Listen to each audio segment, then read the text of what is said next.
De todos os escritores de HQS que conhecemos, Alan Moore é considerado, sem dúvida, um dos mais importantes que já existiu. Responsável por vários títulos de sucesso, ele conseguiu transformar o gênero do quadrinho, elevando-o, com suas histórias, para um nível mais adulto e servindo de inspiração para muitos escritores da atualidade. Sejam todos convidados a conhecer a história deste que é o maior, se não, o melhor escritor de todos os tempos. E não deixe de nos ajudar dando o seu like, compartilhar e se inscrever no canal, isso é, claro, se você puder e quiser. Vamos ao vídeo.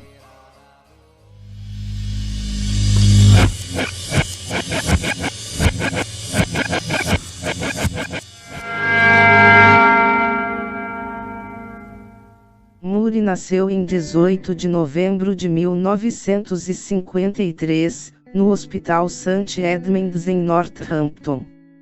Sua família era de classe operária e Moore acreditava que eles viviam na cidade há várias gerações. Moore cresceu numa parte de Northampton conhecida como The Barras, uma área indigente, com altos índices de analfabetismo. Ele, contudo, amava lá. Eu amava as pessoas. Amava a comunidade e eu não sabia que existiam outras coisas além daquilo. Na casa de seus pais, moravam o próprio Moore, sua mãe, Sylvia Dorin, que trabalhava numa gráfica, seu pai, Ernest Moore, que trabalhava numa cervejaria, seu irmão caçula, Mike, e sua avó materna. Ele lia onivoramente desde os 5 anos de idade, pegando livros emprestados na biblioteca local. Moore estudou na escola primária Spring Lane. No mesmo período, começou a ler tirinhas. Inicialmente, eram tirinhas inglesas, como Topper e The Beezer, mas, eventualmente, também começou a ler HQs americanas como The Flash, Detective Comics, Quarteto Fantástico e Falcão Negro. Depois, ele passou no exame 11 Plus, teste aplicado ao final do ensino primário, e foi admitido na Northampton Grammar School onde, pela primeira vez, ele encontrou pessoas de classe média e mais instruídas. Ele se chocou pela maneira como se transformou num dos piores alunos da classe no ensino médio depois de ter sido um dos melhores alunos no ensino primário. Mais tarde, não gostando da escola e não tendo nenhum interesse em estudos acadêmicos, ele diria que acreditava que havia um currículo secreto sendo ensinado, cujo objetivo era doutrinar crianças com pontualidade, obediência e aceitação da monotonia. No final dos anos 1960, Moore começou a publicar poesia e ensaios autorais em fanzines, eventualmente montando seu próprio fanzine, Embryo. Por meio dele, Moore se envolveu com o grupo Northampton Arts Lab. Este, mais tarde, fez consideráveis contribuições ao fanzine. Moore começou a traficar LSD na escola, sendo expulso por fazê-lo em 1970. Mais tarde, ele se descreveu como um dos mais ineptos traficantes de LSD do mundo. Depois disso, Moore relata que o diretor da escola entrou em contato com vários outros estabelecimentos acadêmicos nos quais se inscreveu e disse a eles que não o aceitassem porque ele era um perigo para o bem-estar moral do resto dos estudantes, o que possivelmente era verdade. Por alguns anos, Moore ainda morou na casa de seus pais ao mesmo tempo que passou por diversos empregos, incluindo limpador de banheiros e curtidor de couro.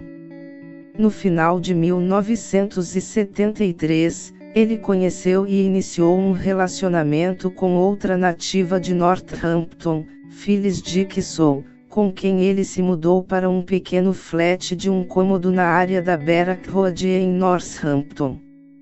Eles se casaram e logo em seguida mudaram-se para uma council house no distrito leste da cidade. Ao mesmo tempo, Moore estava trabalhando no escritório de um subcontrator para o conselho de combustível local, mas não estava se sentindo realizado neste trabalho. Decidiu, então, tentar ganhar a vida fazendo algo mais artístico.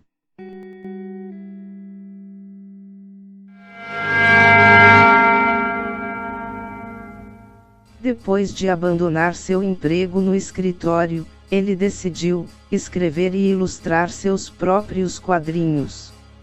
Seu primeiro trabalho pago foi por alguns desenhos que foram publicados na revista de música NME. Pouco tempo depois, conseguiu publicar uma série sobre um detetive particular conhecido como Roscoe Mascall na revista de música semanal Sounds. Moore publicou a série sob o pseudônimo Kurt Weill, um trocadilho com o nome do compositor Kurt Weill, ganhando 35 libras esterlinas por semana. Paralelo a isso, ele e Phyllis, com sua filha recém-nascida Leia, começaram a receber a Job Seekers Allowance, uma espécie de seguro-desemprego da Inglaterra, para complementar sua renda. Pouco tempo depois, em 1979, também começou a publicar uma nova tirinha chamada Maxwell, The Magic Cat no jornal Northants Post, sob o pseudônimo Gil de Rei, um trocadilho com o infanticida medieval Gilles de Rais, o que Moore considerou uma piada sardônica. Ganhando mais 10 libras esterlinas por semana deste trabalho, ele decidiu sair da Seguridade Social. Ele continuaria a escrever Maxwell The Magic Cat até 1986. Moore disse que ficaria feliz em continuar as aventuras de Maxwell indefinidamente, mas terminou a tirinha depois que o jornal publicou um editorial negativo acerca do lugar de homossexuais na comunidade.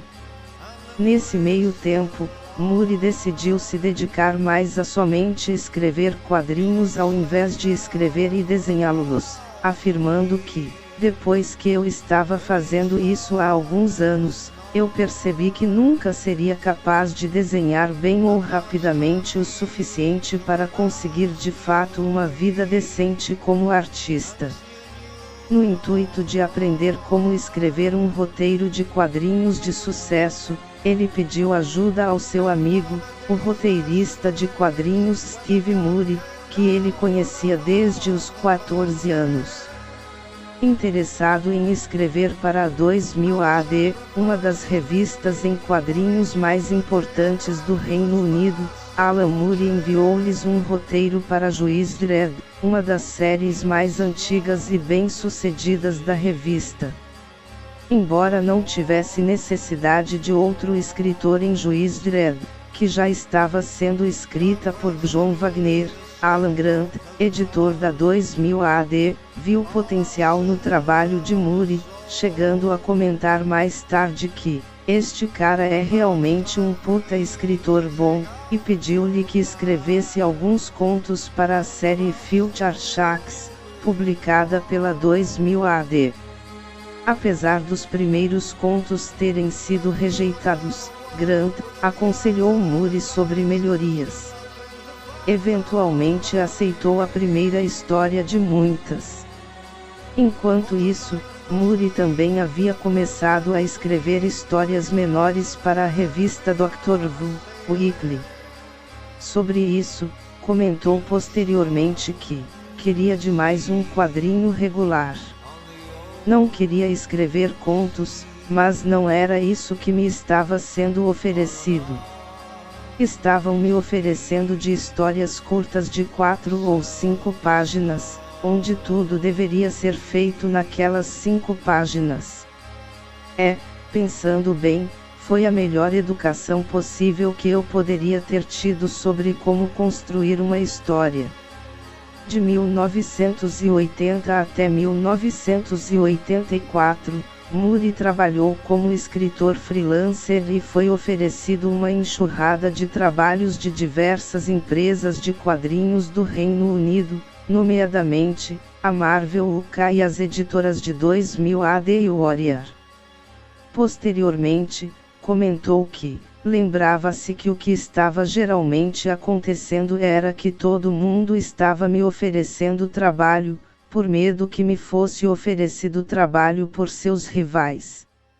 Então, todo mundo estava me oferecendo coisas. Foi uma era na qual os quadrinhos estavam aumentando sua popularidade no Reino Unido e, de acordo com Lance Parkin, a cena de quadrinhos britânica estava se fortalecendo como nunca antes, e estava claro que o público acompanhava a revista à medida que amadureciam. Quadrinhos não eram mais somente para garotos infantis, mas também adolescentes, mesmo estudantes de primeira linha e universitários, também estavam lendo quadrinhos agora. Durante este período de 3 anos, 2000 AD aceitaria e publicaria mais de 50 das histórias avulsas escritas de Moore para suas séries de ficção científica Future Shocks e Time Twisters. Os editores na revista se impressionaram com o trabalho de Moore e decidiram oferecer-lhe um quadrinho mais permanente, começando com uma história que queriam que fosse vagamente baseada no filme E.T. o Extraterrestre. O resultado, Skits, ilustrado por Jim Baikie, contou a história do alienígena que cai na Terra e é cuidado por uma mulher chamada Raxi.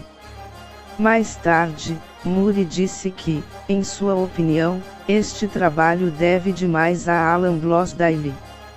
Outra série produzida por ele para 2000 AD foi Jerry Quinch, que foi ilustrada por Alan Davis.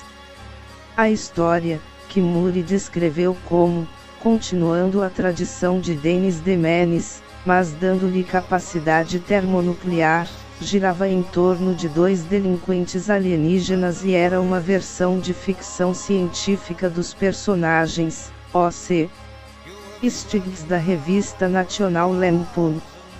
O trabalho amplamente considerado como o destaque de sua carreira na 2000 AD, e que ele próprio descreveu como, o que funcionou melhor para mim, foi, The Ballad of Alu Jones.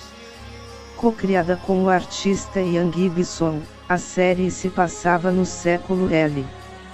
Ela foi cancelada antes que todos os episódios fossem escritos. Outra empresa de quadrinho que empregou Moore foi a Marvel UK, que já tinha comprado algumas de suas histórias avulsas para as revistas Doctor Who e Star Wars. Com o objetivo de atingir um público mais velho que o da 2000 AD, sua principal rival, eles deram a Moore o serviço de escrever o periódico Capitão Britânia, no meio de um arco que ele nem começou e nem completamente compreendia. Ele substituiu o antigo escritor Dave Ford, mas manteve o artista original, Alan Davis, que Moore descreveu como um artista cujo amor pela mídia e cujo completo júbilo de se encontrar lucrativamente empregado nela, brilha em cada linha, em cada novo design de fantasia, em cada nuance de expressão. A terceira empresa de quadrinhos para a qual Moore trabalhou nesse período foi a revista mensal conhecida como Warrior, fundada por Desk, antigo editor da IPC, editora de 2000 AD, e da Marvel UK. A Warrior foi pensada para oferecer aos escritores um nível maior de liberdade sobre suas criações artísticas do que era permitido em empresas pré-existentes, e foi na Warrior que Moore começaria a atingir seu potencial. Inicialmente, foram dados 2 quadrinhos a Moore na Warrior, Marvelman e V de Vingança. Ambos tiveram seu início na primeira edição da Warrior em março de 1982. V de Vingança era um thriller distópico que se passava no futuro de 1997, onde um governo fascista controlava o Reino Unido, cuja única oposição vinha de um solitário anarquista vestido numa fantasia de Guy Fawkes que se utiliza de terrorismo para derrubar o governo. Ilustrada por David Lloyd, Moore foi influenciado por seus sentimentos pessimistas acerca do governo conservador tatecrista, que ele projetou para o futuro como um Estado fascista, no qual todas as minorias étnicas e sexuais haviam sido eliminadas. V de Vingança é considerado um dos melhores trabalhos de Moore e manteve o status de cult ao longo das décadas. Marvelman, mais tarde renomeado Miracleman por razões legais, foi uma série que havia sido publicada, originalmente, no Reino Unido de 1954 até 1963, baseado, em grande parte, no quadrinho americano Capitão Marvel. Ao ressuscitar Marvelman, Moore pegou um personagem infantil que te colocou no mundo real de 1982. A obra foi desenhada principalmente por Gary Litt e Alan Davis. A terceira série que Moore produziu para a Warrior foi The Bojeffries Saga, uma comédia sobre uma família inglesa de vampiros e lobisomens de classe operária, ilustrada por Steve Parkowski.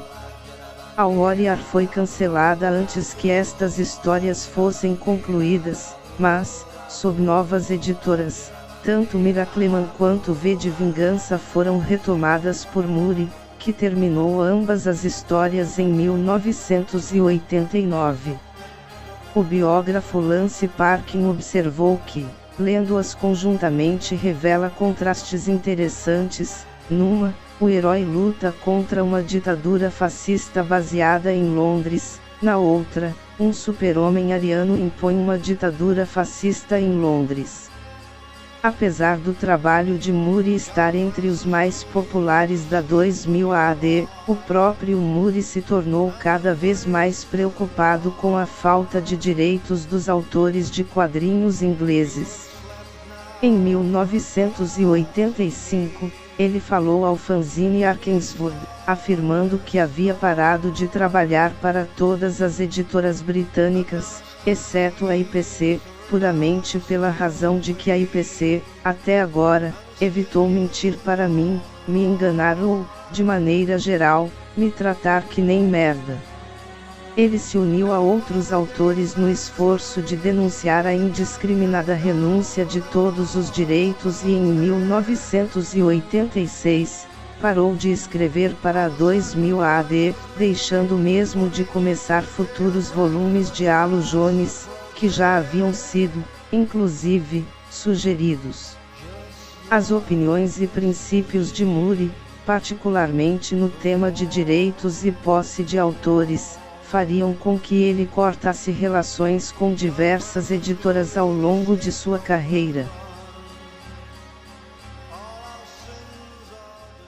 Espero que, assim como eu, vocês tenham gostado de conhecer um pouco mais sobre a vida deste grande escritor.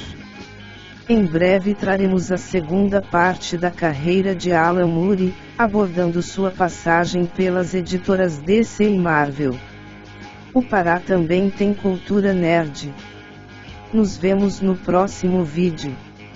Até!